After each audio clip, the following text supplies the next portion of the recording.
Hey guys, I am back with another babysitting guide video, and this video is going to be the greatest tip that I have received as a babysitter or childcare provider. At the time how I got this advice actually was I was working for a nanny who had a 8-month-old son, and it was great because if anything were to happen to him, things happen, it's life, she would know about it and she would understand. And so one day she was feeding him. He was a breastfed baby, so she was feeding him, and I don't know how we got on the topic, but we got on the topic of kids falling. And I told her a story that had happened to me, and I'm pretty sure, I don't even want to say pretty sure, but I bet you guys have had some experience where an infant has fallen off of the changing table or bed, depending where the parent, wants you to change it, whatever, or a toddler falling, or just kids falling in general. And so she said, the greatest thing that I have received as a nanny is if you don't act like it's a big deal, they won't act like it's a big deal. I put this piece of advice to test, and I was watching an almost 1-year-old, and he was starting to walk, and he kept falling, and I think he might have just bonked his head on the coffee table. And I didn't rush over there to comfort him. I simply acted calm,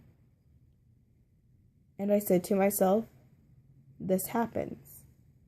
Kids were never meant to be stabled. They're not meant to automatically know how to walk. In a way, and I don't want to sound cruel or anything, but in a way it's like they kind of have to learn how to deal with that pain. And it just happens. They're kids. They're top heavy. And so I simply just grabbed a toy that would,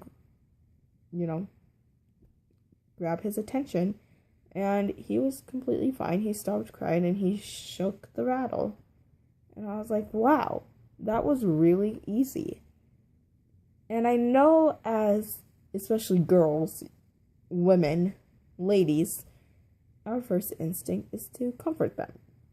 Because I know when I watch kids, and I'm sure many of you agree, or all of you can agree, that we have the maternal instinct, obviously. And so we want to take care of them the best we can. But I never seen anybody do that in my life. And so I thought, why not try it? And I was really amazed. The child stopped crying after 2 minutes and was completely fine.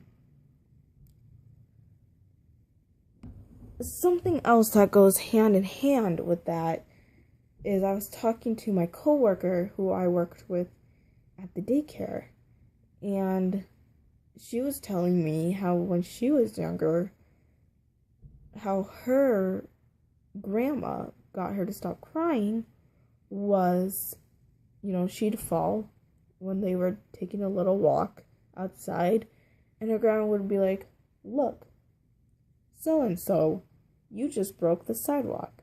As we all know, sidewalks have cracks. She goes, what? And the grandma goes, you just put a crack in the sidewalk. And she totally would forget about the fact that she'd fallen because she broke the sidewalk. So that's probably my best tip I can give to you guys as a babysitter. I want to do another video on time management and just how to handle your time between school and babysitting and after school activities. So I'll make that video next, so stay tuned. Later, guys.